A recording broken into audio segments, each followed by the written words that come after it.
Hello, Sarah. How are you? How are you? I'm well. How are you? I'm good. How's the family? Very good. We have a new grandbaby. Yay! Good afternoon, everyone. We are going to talk today about Google Classroom tips and tricks, things to make it more efficient for you, things to make it run a little bit more smoothly. Hopefully most of you are familiar with how Google Classroom works in general, so this will kind of be a little bit extra for you. One of the things I found is that when I put my slides in present mode, it makes it a little tricky to navigate sometimes. So when I screen share, I like to just screen share what you see when you're editing. So that's why you see all the stuff on the sides on my screen.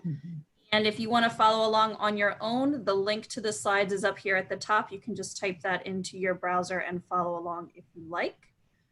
Let's get started.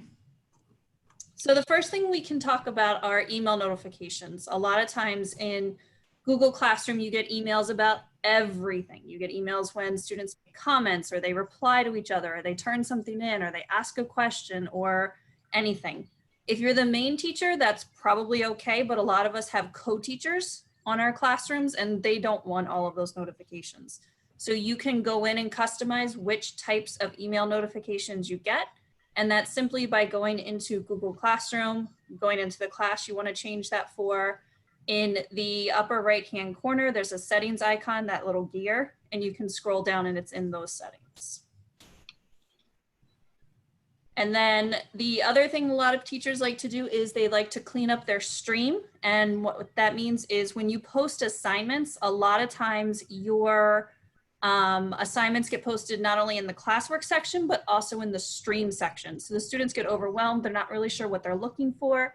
So to keep the stream a little bit nicer, a little bit cleaner, and just save it for those announcements, those important reminders, again, in that settings icon, you can turn off classwork notifications in the stream. Keep it more to updates and announcements. Same place, same settings. You can allow your students to comment or post or turn that ability off. One of the comments that came up in one of the other sessions is students are constantly commenting when you post an assignment, like, where are the directions? How do I do this? There's all these comments going on.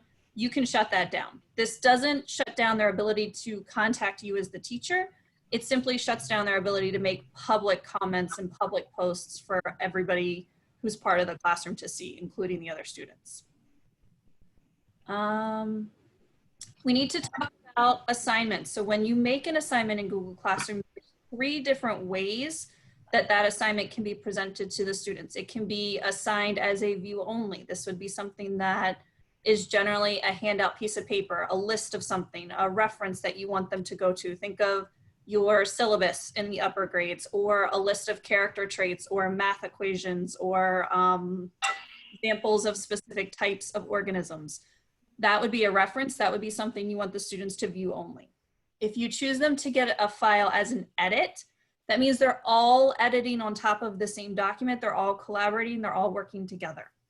If you want to hand them something similar to how when you go to the copy machine and you make 25 copies of something and each kid gets their own, there is an option to give a copy to each student. However, you can only give a copy to each student when you're creating and posting that assignment. You cannot come back and edit an attachment to make a copy for each student. So if you forgot to do it the first time, the only way to get around that is to delete that assignment and to repost it with with the copy for each student choice.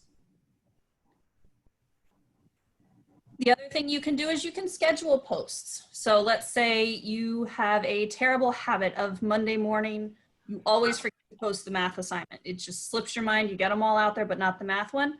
You can create it Friday afternoon, click the drop-down menu next to post, and it gives you the option to schedule the post. And you can say what date and what time you want that post to happen. If you're an upper grades teacher, middle school, high school, and you're teaching the same class 2, 3, 4 times, you cannot schedule if you're posting to multiple classes. You can only schedule if you're posting to a single class. So that's a little bit of a caveat there. Some teachers have reported that the schedule isn't always 100% accurate. I think sometimes it might glitchy switch to Pacific time, so it doesn't come out, like, for example, exactly at 8 a.m. It might come out later in the day. So if it's something that's super time sensitive, you want to probably make sure you set your own personal alarm clock and get up and make that post yourself. All right. You can reuse posts. So something that you've posted previously in the year that you want to bring back as a reminder for kiddos, something that you used in a different classroom, something that you used last year, something that a fellow teacher that you're a co-teacher in her classroom, you can pull that post from those other places and reuse it in the class that you're working on currently. So you don't have to start from scratch each time. You can make your posts specific to certain students. So when you go to post, when you create something, there's a options on the right-hand side of the screen. And what you can do is you can select which classroom you want that to post to. You can also pick out individual students. So for example, if you have students who need some additional language support, some of our EL students, there might be a modification to the assignment. There might be two versions. You post A to the selected students and you post version B to those selected students. It only shows up in the stream of the students it applies to, and they never know that there's two different versions of the assignment. You probably have a ton of resources and references and websites that you want the kids to go back and forth to and use throughout the year. You can post those. You don't want to post those as assignments because they're not going to be things that they turn in and get graded. But you do want to put them up there on Google Classroom, so you can post them as a material. And then you can also make a topic, which we're going to talk about in a little bit. You can make a topic specifically called resources or materials or reference pages, and that way they're all kind of grouped together. You can move your posts up and down. A lot of times we kind of throw things in there as we think of them, but Google Classroom works a lot like Twitter or Instagram or Facebook, where the oldest stuff goes to the bottom and the newest stuff goes to the top. So if you posted something for today and then you had to post something else, but you wanted the order to be reversed, there's three little buttons or three little dots that when you click on it, it can say move up or move down, but you can also drag and drop. So if you use the move up and move down, you'd have to do move up, move up, move up, move up, move up, and it would move one each time, or you can drag and drop it all the way to where you want it to be. All right. And then we talked a little bit about using topics. Topics are a great way to keep your posts and your assignments organized for your students. I saw a lot of different ways to organize while we were in remote learning over the spring. Some teachers chose to sort by subject. So they had one topic that was math, one topic that was reading, one topic that was ELA. Other teachers had different classrooms for different subjects. So their topics were more the content that they were learning about. So the Revolutionary War, the Boston Tea Party, the Stamp Act, like certain more specific things. Other teachers chose to organize by date so that the students were able to find specifically what they were looking for and the day that it was due. So that's totally up to you. However, each post, assignment, material, resource, whatever it is, can only have one topic applied to it at a time. I'm gonna take a break, check my chat, see if we have any questions. I lost my thing, hold on.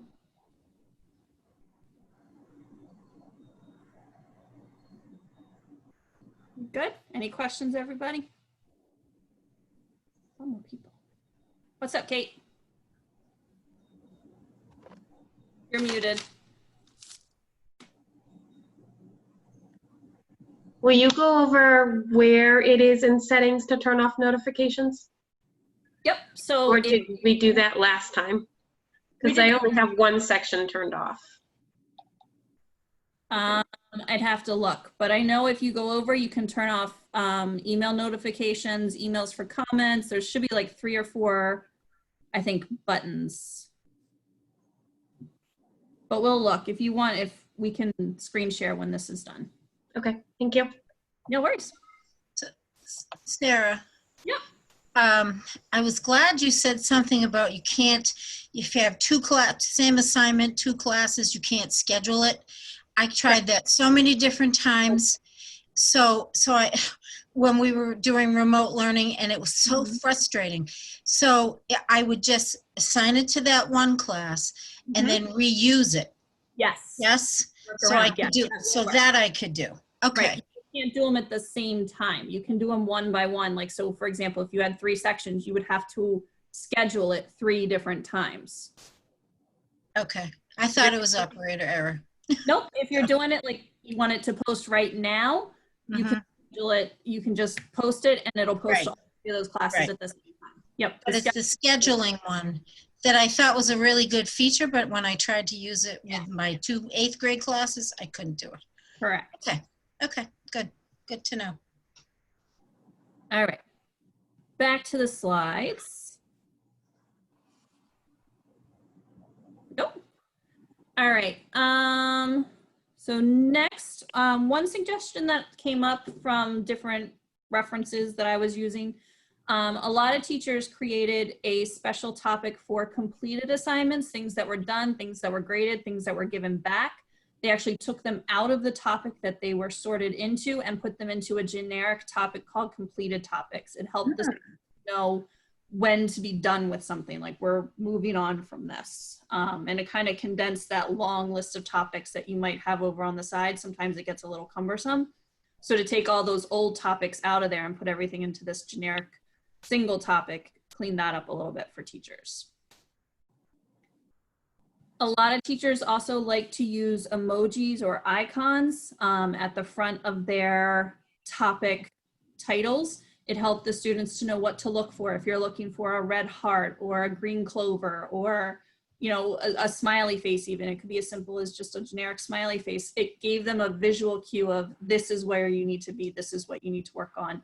And then in terms of showing them when that was done, you just click into the title of the topic and delete the emoji, and the students know that it's time to move on to something else. Lots of teachers recommended having a demo class, or some teachers called it a dump class. And this was where teachers kind of had a sandbox area to collect assignments or collaborate with other colleagues across grade levels and teams and content areas, collect those assignments. And then as we were talking about, you can then reuse those assignments and pull them out into the classes that you're actually working with, so that it's kind of a testing ground for you and your colleagues to make sure the assignments are working the way you want them to. You can post quizzes. Now, Google Classroom recently added a feature in the Create button to create a Google quiz or a Forms quiz. I can't remember exactly what it says. However, it takes the quiz, all it is a regular assignment that they automatically create a Google form for. The problem with that is it dumps the form into your Google Classroom Drive folder, which every time you create a Google Classroom, you get a new Google Drive folder for that classroom. And all of the files that you create and all of the files that students turn in live inside of that folder. This form will also live inside of that folder. Talking to lots of different teachers, both in district and other districts, it's better to have those Google Forms be housed in your regular Google Drive folders. It makes it a little bit more manageable, a little bit more findable.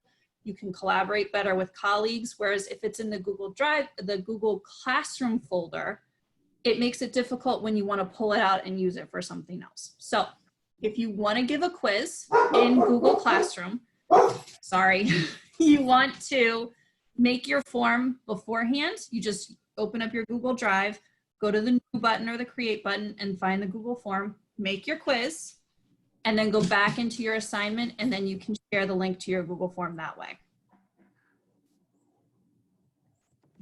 You can post questions, and the questions are really cool because even if you've turned commenting off for students, you don't have them making those comments and clogging up your classroom stream, they can still respond to questions, and you can actually make it so they can respond to each other. They can comment on one another's posts, and they can reply and kind of build these really authentic conversations and discussions within Google Classroom.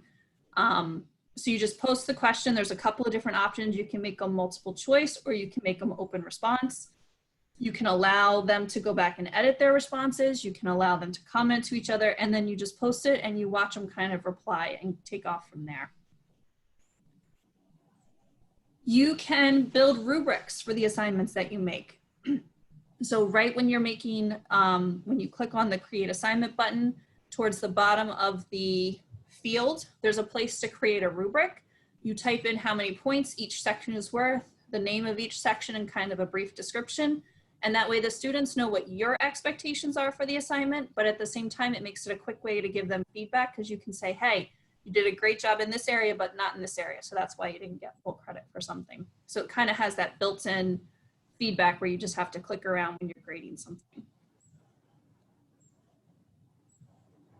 For older kids, when we're talking about plagiarism, there's also something Google added called originality reports. So when students, you have to turn this on when you create the assignment, but it gives, forget what the program was called, Turnitin maybe, where the kids had those plagiarism checks where teachers could click a button and kind of see how much of the report or the essay was authentic and not copied from somewhere else.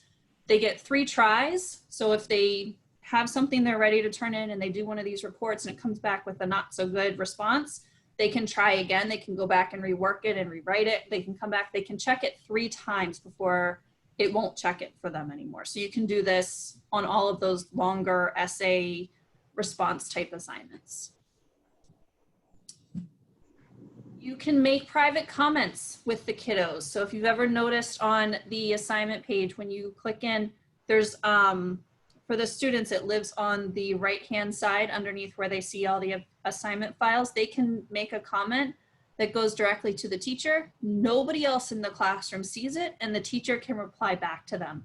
The teacher can also initiate this conversation stream. A kiddo turns something in. We've all had that kid who may have turned in a blank document and didn't do anything.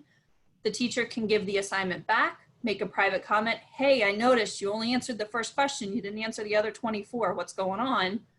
And then you have alerted that student that they needed to keep working, or maybe you've given them feedback about their writing or how they're doing on a math problem. You can do that privately through private comments. You can do an assignment check. So most of you may know that the students can go to the to-do list either in each classroom or on their hamburger icon where they see their list of classes. There's also a master to-do list where they can see everything at once, what's done, what's not done, what's still due, what's late.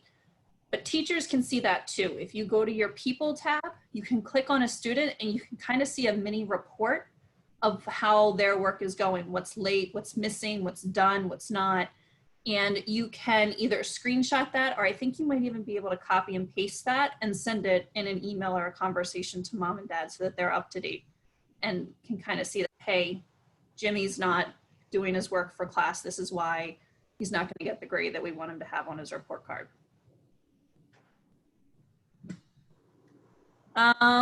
When you are in the Google Classroom and you're looking at the assignments that the kiddos have already turned in, a lot of us are clicking on something, it opens in a new tab, we go back, we click on something, there's a lot of clicking and it seems really clunky. So what quick came up through some of my research is when you're looking at all of those different assignments, whether it's one particular student's whole portfolio of assignments or it's every child's assignment for a particular task, if you hold down your control button and click on the file that you want to open, it should open that file into a new tab all by itself. You don't have to like double click and go back and do all of that. On a Mac, it may be the, I forget what it's called, but the funky key. It might, I don't know, the command key. I'm not really sure what the button is on a Mac, but I know for a PC, it should be the control button.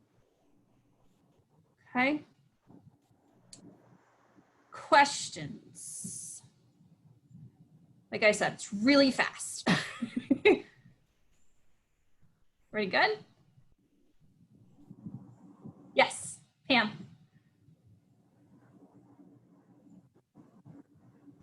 Okay. So my question actually goes back to the first section. When you post an assignment, I think it was when you post it and then you realize you want to add something, you can't, you can't get it back, can you? Like once it's posted, you think you have to, or is that, I'm trying to think, like So- I remember a couple You can do times. that, but whatever you add to it, I don't think you can give a copy to each student. And so basically, if you need to either change something or add something to go to each student, you're better off just erasing it and starting fresh. Starting again, that's just your, yeah. Yep. If you're adding, for example, you add a YouTube video link on there, or you want to add a PDF for the kids to reference on there, that should be fine. But it's when you're adding those 25 copies of something, that's not going to. Okay. So yeah, you're better off just delete it and start fresh. And if you've had 2 kids turn it in, be like, you're good, I have your work, you don't have to do this next assignment, or even uncheck them from that first assignment kind of a deal. And then go on from there. You can have the 2 assignments live simultaneously, but just adjust which students see it. Okay. Okay. Celeste. How are you? Good, how are you? I'm good. I just wondered, on the originality reports, you said there's a limit of 3 tries for that student. Is there any limit on the number of times you use that for many assignments over the year? Nope, just 3 tries per assignment. Thank you. Yep. All right, I'm gonna go back to my slides. I think I'm almost done, actually.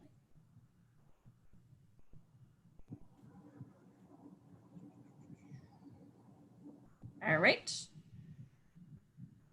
And then one cool trick that I found, and I didn't play around with a whole lot before remote learning, is if you have an iPad or if you have a phone that you can kind of comfortably screen write on, if you put the Google Classroom app on your device, you can actually open up kiddos' assignments and you can write on them with your finger, your stylus, your Apple Pencil, your whatever.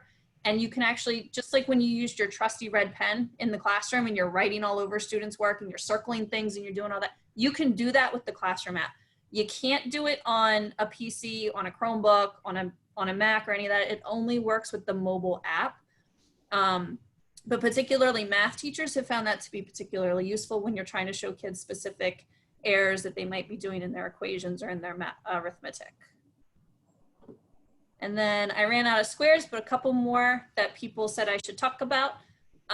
There's a really great extension out there called Talk and Comment, and there's a link to it right here, where it allows you to embed an audio file into different places of Google Docs, slides, sheets, all that kind of stuff. So it's like an audio button, like one of those little circle microphone buttons will show up on the document, and the kids click on it and they hear your voice giving them the feedback. It's not feedback that they have to read, or it's not feedback that does speech to text. It stays an audio file so that the kids can then look at it. Sarah, can I ask a question about that? Sure. So is that, that's only for when you're posting an assignment, or if I've gotten an assignment back from a student, I can do it as a comment to, like the little red pen, but just audio? No, it's for feedback purposes. It's not. It is for feedback, It's not for feedback. for an assignment where they can listen to your voice explain Nope. something. The only thing I've found that works for explaining the assignments to them, I don't know if read write works in Google Classroom. Somebody else might be able to answer that. But I have seen teachers do quick little either Screencastify or YouTube type videos and load them up as part of the directions, and they actually hear somebody explaining it to them. Thank you. But yeah, this particular one is for feedback purposes. Okay. And then another thing is teachers, even though the Google Classroom gradebook does not right now, does not connect to X2, some teachers still like to use the grading tab in Google Classroom because it allows them to flip through the kiddos' assignments instead of having to go and navigate your Google Drive and figure out where everything is. You can just go from student to student to student and you give them a grade, and then you can believe you can export those grades into a spreadsheet, and then you just have to type them over into X2. Sarah, Yep. at some point, can you show us how to do that? Which part? The built-in grading tool under the grades tab? Okay. All right, good. Thank you. Yeah.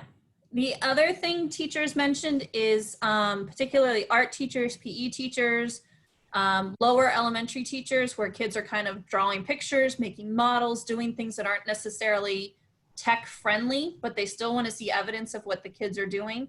They can do those projects, we'll call them, those hands-on type activities. Somebody, mom, dad, kid, depending on how savvy they are, can take a picture of that. And especially if you take a picture of it with your phone or your tablet, you can have Google Classroom app on there and you can upload it directly into the Google Classroom app. If you don't have the app on your phone or your tablet, or you're trying to take a picture using the camera on your Chromebook, you can take the picture and upload it into Google Classroom and turn that in as your assignment. And then, Sarah? Yep. Um, No, you're muted again.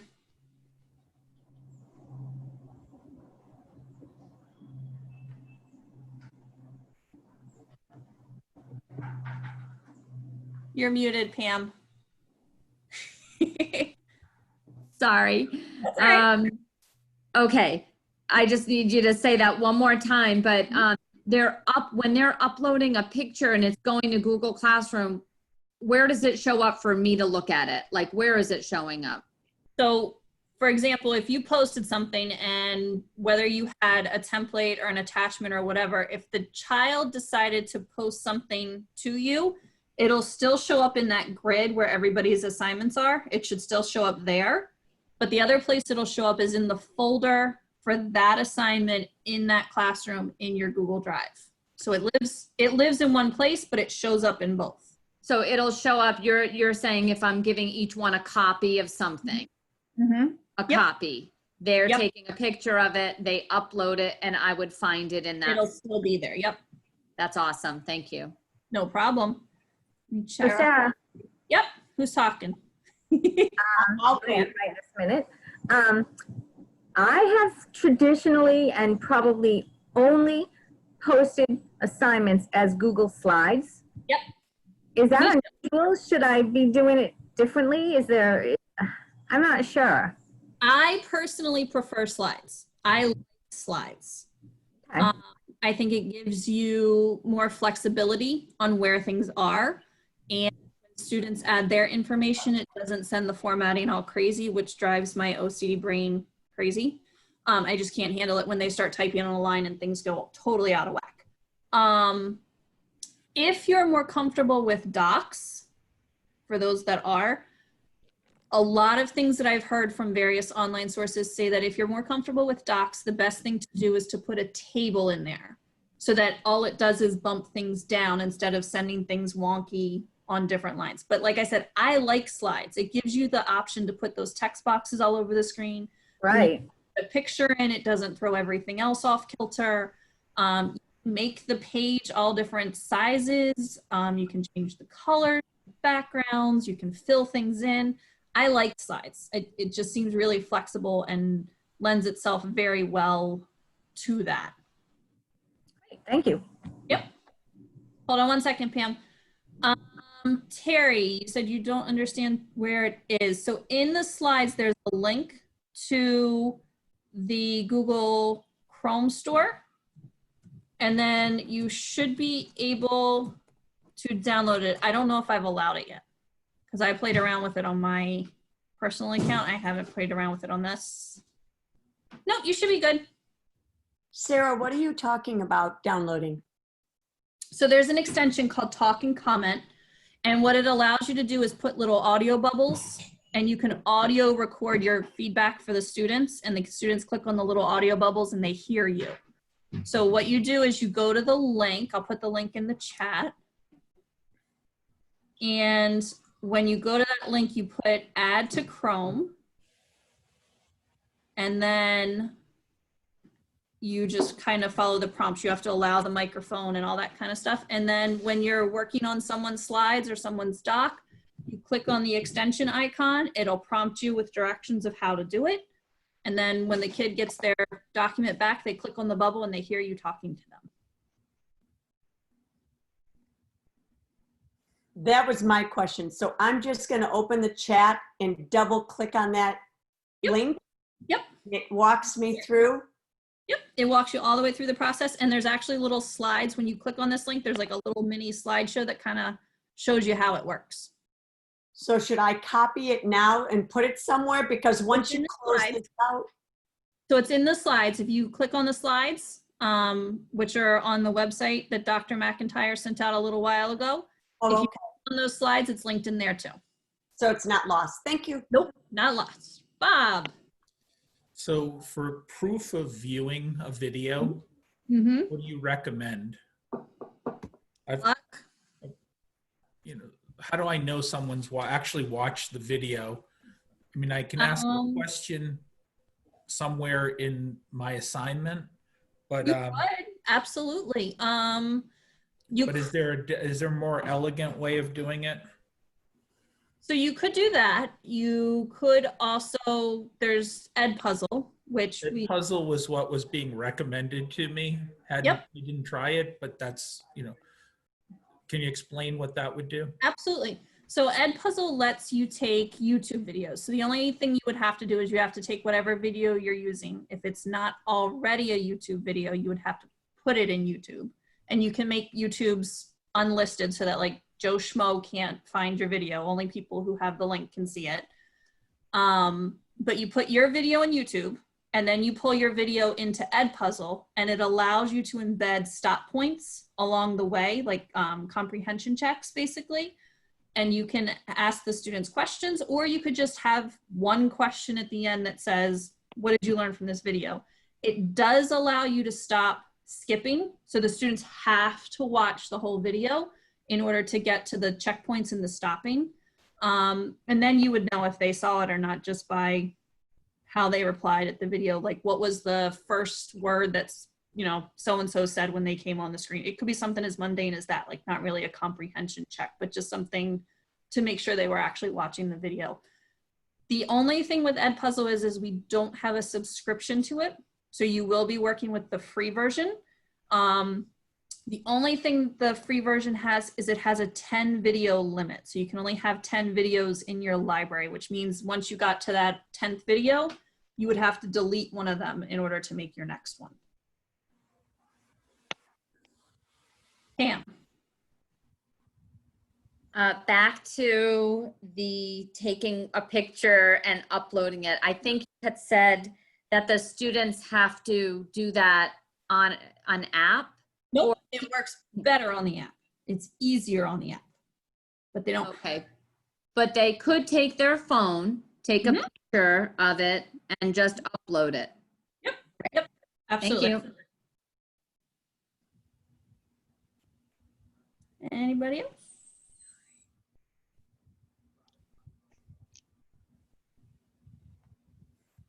That was easy. I have a question, Sarah. Please. I have a mess in my classroom. I have so many classes or like classrooms that I don't use anymore that are old, and I'm really having trouble archiving them or deleting them. Can you maybe after we're all done talk about that a little bit? Sure, give me one sec. No problem, I'm around. I'll show you what to do. Where's mine? This one. Okay. So here's my screen. And if I go to my Google Classroom, actually not as messy as it was because I just cleaned it up at the end of the year. But here's my Google Classroom. So if there's any of these that I don't want anymore, for example, this one, Milford Blended Learning, that was something from a while ago. All you have to do is click on the 3 dots here. And the last choice says archive. So you click archive and it says, are you sure? And basically all this little warning means is that you're not gonna be able to make new posts, but kids aren't gonna be able to make comments or ask you questions through this classroom. None of the work gets lost and the class tile will disappear from your main screen. So you're not actually deleting it, you're just putting it on the back burner so that you're not looking at it every time you log in. Okay. Click archive and it goes away and it's gone. Oh, excellent. Where is it though, Sarah? Like where, if you wanted to find it again? Yep. So then you go to your hamburger and you go all the way to the bottom and it says archived classes. And these are all the classes that I've turned off. So as you can see, they're still here. There's still students in them. So the students were never kicked out, But what it did is it took the tile off of my screen and it actually took the tile off of the kids' screen too. So if I reactivated any of these, the tile would show up on my screen and it would show back up on their screen too. Is there a way also, if you just don't need if you don't need it at all, can you just delete it instead of archiving it? So I'm not going to, but for example, this one right here, if I clicked the 3 dots, you could delete it. Ah, Totally away. I have a question. Yeah. Copy. I know that I copied my classes because I thought, well, maybe I want it, but where did they go?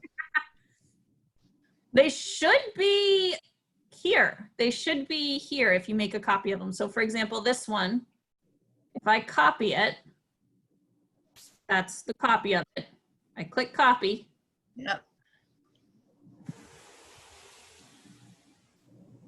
It takes a while. But it should just show up as a new class that says copy of, there it is. Okay. It should just show up there and then you can play with And it. Because you're making a copy. Sorry, Lori. It's all right. You're making a copy because you have different sections of a class. Is that correct? Why do you make a copy?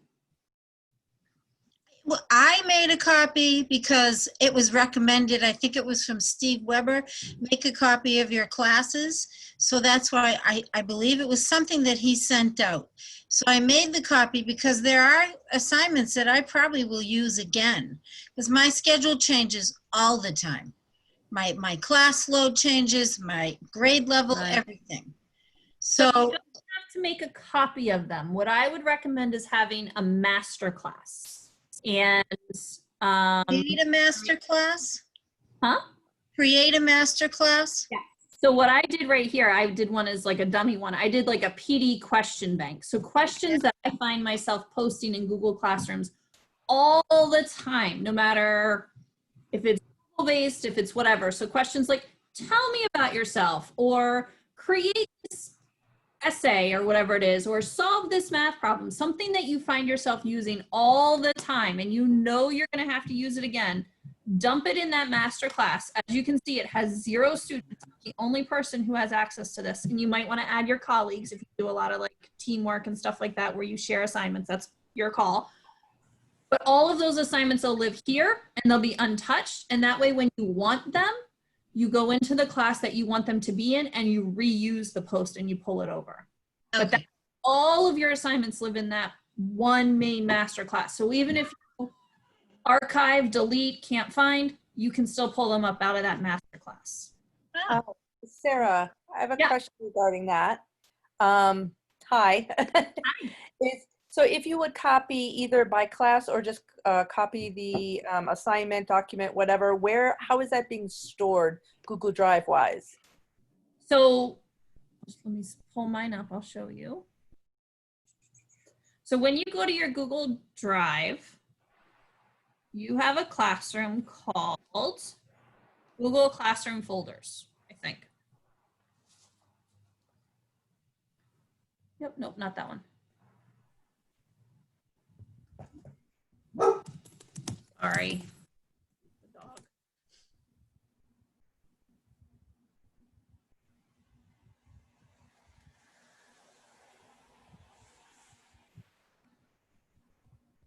Listen.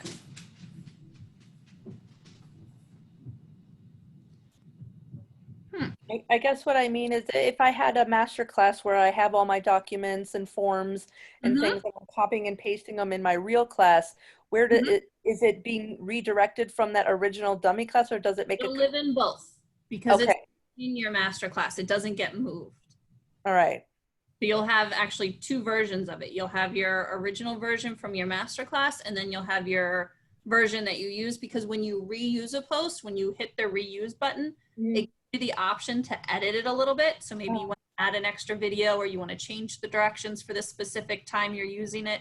You can edit it and tweak it to what you need it for, but you still keep that original version in your master class. And so then the file path will be going from your, okay.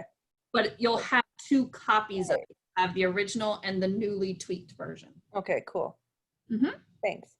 Sarah, Yes. when you mentioned colleagues whatever, Yeah. like being able to look in your classes.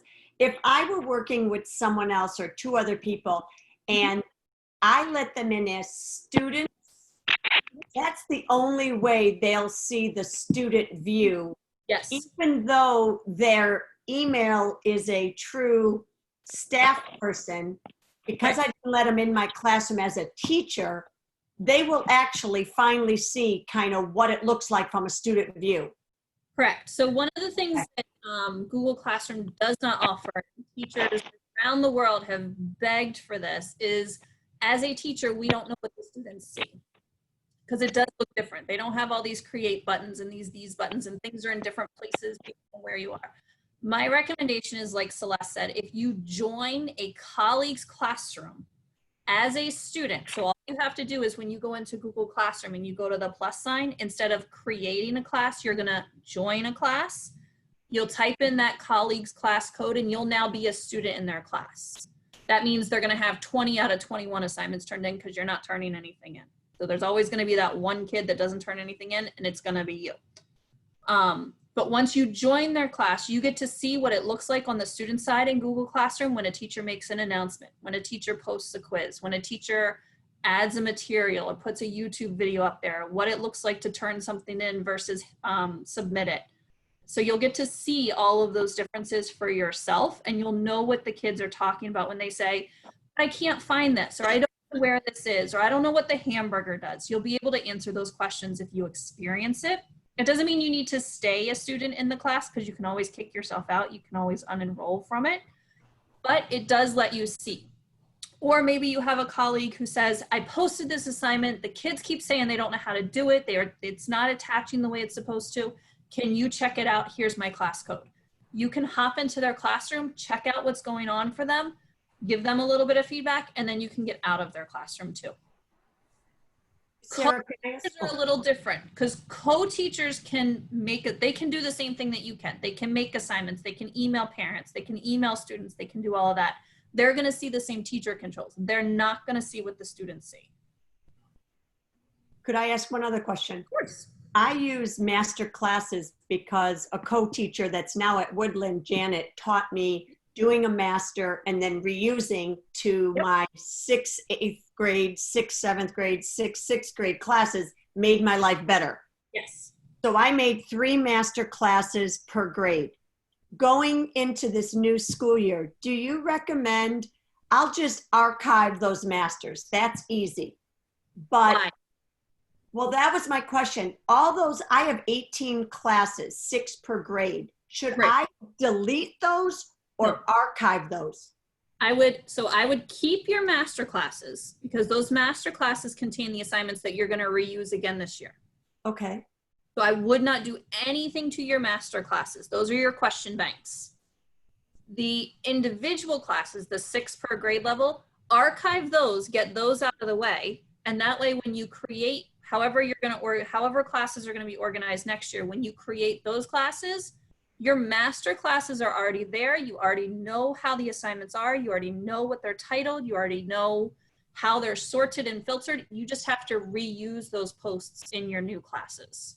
And if you have something archived and you're searching for it, will it look in an archived folder or class, I should say?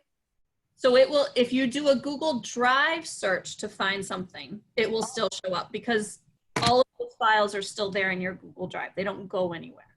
Google Drive search, because I was looking for something and I couldn't find it. And I think it was just in regular, like classes. For your template that you used or the Google form that you gave them, or if you're looking for Bobby Brown's assignment that he swears he turned in, but you don't have because he only answered question 5 and not any of the rest, you can search for that in Google Drive. You can't search for it in Google Classroom. Thank you. Yep. Sarah, can you show me on your computer how to make a comment to just an individual student versus, okay. Kathy, I'm going to use your class because I'm still in it. Let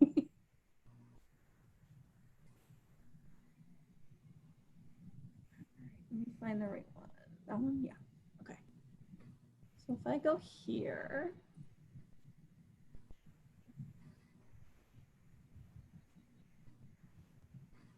all right, so if I jump into this classroom and I jump into this assignment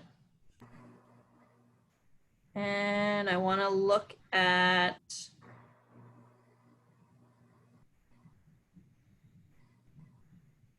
so this is the assignment.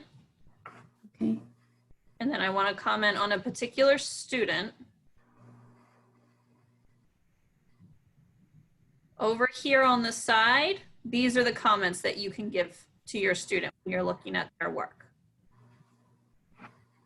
All right, hold on the side. Let me see. So over, yeah, the video screens might be blocking it because the video Yeah. to the right-hand side, but there's like a right-hand sidebar Okay, I see it. that you can make private comments, and that's where you'll see the private. So if a kiddo asked you, I don't know how to do this, it'll show you in your Google Classroom too. Okay, so it'll just show up private comments just like that. Yep. Okay, thank you. Yep.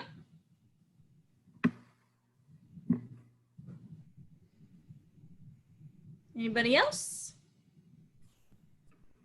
What's up, Bob?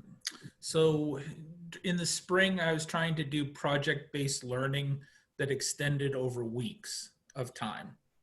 And one of the challenges was, you know, I chunked the assignment and each week represented a new thing due, but it necessitated looking back at the previous information in order to make sense of the next step.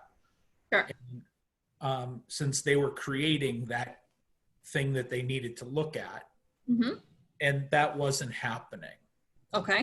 And I tried after a couple of weeks of it not happening, I had the kids start drawing things that they were then referring back to that solid, you know, hard copy, which, you know, had its own issue. Like, where is that piece of paper today? You know, but at least there was more compliance with looking at a hard copy of something than it was going back and looking at older things. So what's the workaround for that situation? So my recommendation for that would be is to do it with a slideshow. And the reason I say that is because slides can be built on. So for example, if you have a project that's going to take, let's say, 4 weeks, the first 2 slides you can send out to the kids when you post the original assignment. And then at the end of that week, you can use an add-on called Slip and Slide. And what it allows you to do is send the next 2 slides. After those first 2 slides, you can automatically insert them into all the kids' slide decks, just like as if you were sending them a new slide, you know, a new file, but it builds on top of the first part of the slide that you already have. And it's an add-on, it's not an extension. And what that means is, let me pull mine up if I can show you. Keep minimizing. Okay. So if I go here, yeah. So if I go into a slideshow, this one.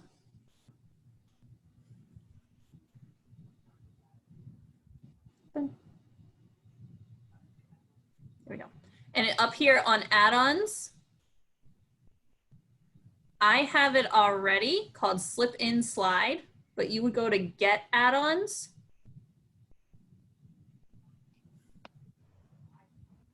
And you would search for it. And it shows right up. So this is it. And you would do the install button. Mine says uninstall but basically it does what I said. You find the slides that you want and it slides it into everybody's copy of that so that they're only getting chunks of the presentation at a time, but you can build on that presentation so they don't have another file to go look back for. They don't have a hard copy piece of paper. They have it all building on itself. And then that way, when you go to assess it and you go to look at their progress, you're also only looking at one file. You don't have to go back and find those 125 versions from last week. They're all cumulative. They're all right there for you.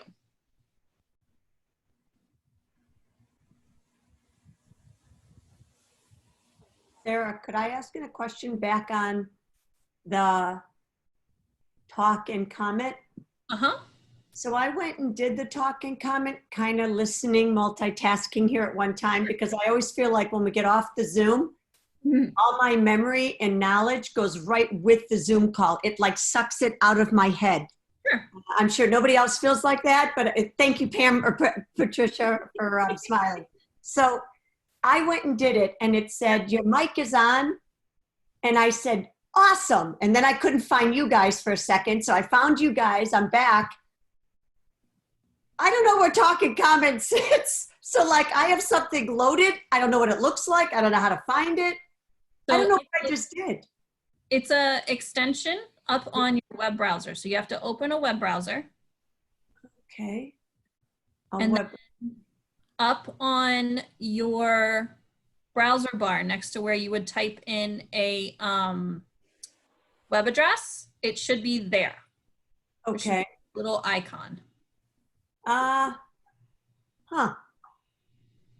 What it says here, it says your mic is allowed. Go back to any page and start making voice notes. Yes. So you would have to go to a doc or a slides or whatever, and then that button will be clickable and you can use it to make comments on that work. So you're saying if I open this new tab and I open a doc, and I'll do that now while I'm talking to you, I should see, here's a blank doc. Okay, I'm there. And I should see the little. Yes. I don't. I see read and write. I see a light bulb, an Umbrella Chromebook client. I see Screencastify recorder. Am I? Oh, I see. I just have to go further into my extensions. Yes. I believe so. I see. It's on now. Yes. Mine's great too. I have like 100 of them up there. How do I utilize it, I guess? It says, is it on? I turned it on. I made sure. I guess I'm not sure how to use it. Does that make sense? Does anybody else? I'm sorry, I'm so clueless on this. No, that's okay. What I'll do is I'll send you a little video of how it works and then you can play with it. And if you're still stuck, you can let me know. Okay. Sarah, you send me that same video? Of course. Patty. It's Pam. Or Pam, not Patty. You have Patricia on there. I know. Me It's too, my full Sarah. name. What I'll do is I'll stick it on the slideshow on that last page. Okay. Because I could use it too. The more the better. Thank you. No worries. What does the student see? It- Like if you do the talk and comment, do they see? see like a little audio button. Okay. They see a little button that they click on and then they hear you. Does it highlight, like, does it give them any indication of what's coming when they click on that? Or it's just, if it's there, they click on it? Yep. If it's there, they click on it. It almost, it's just like a little audio button for any kids who've taken like the access test or have done any of the online speaking things, like for example, the iReady testing with the little speech bubbles and stuff like that, like they just click on it and it talks to them. So I'm trying to, sorry, I'm still trying to understand That's here. okay. Like when I do comments now embedded within a document, the area that I'm commenting on is highlighted. And if they click on that highlighted text, my comment box pops up. Yes. And they see it. Yes. But if they don't pass their cursor over that spot, it doesn't show up. So is the speech, talk and comment icon showing up in proximity to where the comment is being made? Yes. On So their screen? Okay. Yep. So this is the website for the company. And they kind of give a really great example of it over here on the side. You might have to move the video squares because it is on the right-hand side. But you'll see there's like a little microphone button that's kind of grayed out, but it is there. And then when you go on top of it, it kind of pops out to let them know that there's something active there. And then when they click on it, it's talking or recording. And then you click OK. and then they'll see that microphone on their end of it. And as the teacher, I clicked where I wanted it to go. I put it in the file or in the text where I wanted it to go. But it's visible just like this one is over here on the side. So it's still kind of hidden, like it kind of fades away, but it's still there. Like they should be able to see that.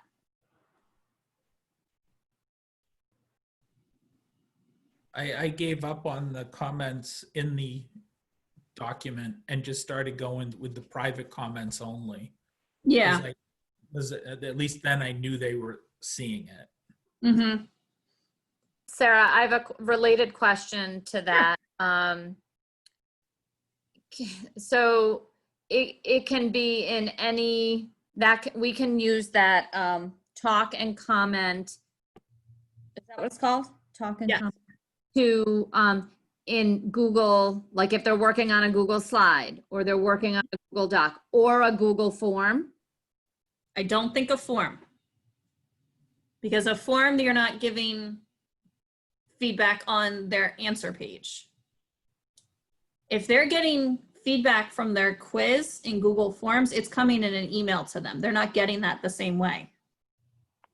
Because the slides and the documents are actual documents. The form is not a document. Okay. Yeah, like sometimes we created Google Forms where they had like some multiple choice, but then like a short answer. So we would have to actually go back in, read their answer, and then we were using the comment box, but it's just tedious. So I thought, if you could use the little talk and comment right in there. Yeah, I don't think so. Okay. And that works at the middle and the high school, because for 5th grade and under, the kids don't receive emails right now from anybody. So that's a conversation that's in the works to see if we can open it up to like Google stuff so that they can get those Google reports from Google Forms. But right now, email's totally turned off for K to 5. I see. Yes, I agree with Pam. It was difficult. You know, the multiple choice were really easy, but if they had to do a long answer or even write a sentence, it was very difficult. Right, and our learners are L learners, so we're constantly giving their feedback on their writing and how to. So I think potentially what this particular extension will do will make it so that some of those open response type assessments, you might want to switch to doing them in Google Docs or Google Slides, because it'll make so that you can give that audio feedback to them, whereas the multiple choice ones still work fine in Google Forms because they're auto grading. Right. Thank you. Yep. Kathy, you had a question? Well, I was just going to say that, have you heard of Loom? Yes. So Loom is for us, for me in the lower grades, I can put Loom in my assignment and talk them through it as part of the assignment. So that's really helpful too. I don't know, they can't really comment back, but I'm not kind of having that kind of exchange at our level. So that's what my son's teacher did. He's finished 4th grade. But basically what she was doing is she was using some Google Slides activities that had like, they were doing actions, for example, and he had to drag and drop or type into the boxes what they were supposed to do. And she made a video, I can't remember if it was every day or once a week, of this is how you actually use this Google Slides presentation. This is how you type in the box. This is how you move the piece. This is what you do on this page. Like, she walked them through. So he had 2 tabs open at the same time. He had the video tab, and then he had the actual slides open so that he knew what to do on each page of that assignment. Anybody else? One last quick one. Sure. The slip and slide add-on, do you have to Yes. do that for every assignment that you create? You have to? No. Can you? Yes. Okay. I don't understand. So for an example, you have 6 classes and you're going to only send out, like Bob was mentioning, a couple slides at a time. Mm-hmm. And then the next time you're going to send out just a couple more slides at a time. Mm-hmm. You do that once on that set of slides you're going to send out. You don't need to do that for each class that you're sending it to, correct? Does that make sense? It What I'm makes sense. I'm not sure of the answer. It does Okay. make sense, but I'm not sure of the answer. Okay. That would be something I have to look into. Because if you had multiple classes and you want to send the same Yeah. assignment of Yeah. additional, okay. It's still easier than having 125 copies of something for 5 classes every week. Yeah, well, I was trying to figure out, is it better to do the whole notebook?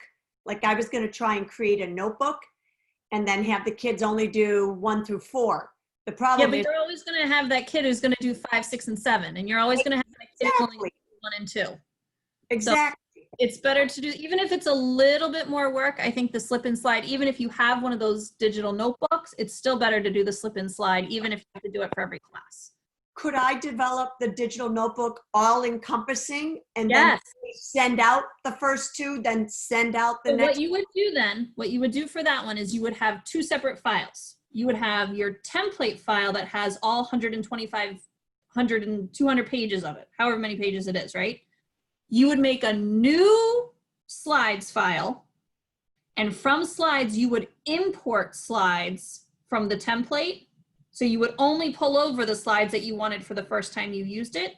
And then the next time you would pull over the slides that you wanted to then slip and slide to the other people. And that new slide, that second one, that's brand spanking new. Yes. Are you just copy and pasting the slides from over here Nope. into that? So when you go to file, there's a way to copy files over from a pre-existing slideshow. Got it. I forget what the button actually says, but it's, so you go to file and you go to, it literally says import slides. And then you tell it what slideshow you want to pull those slides from, and you click on the slides that you want to pull over. And then Okay, you thank you. import, and then they're there. And then you would slip and slide those slides to the kiddos. Got it.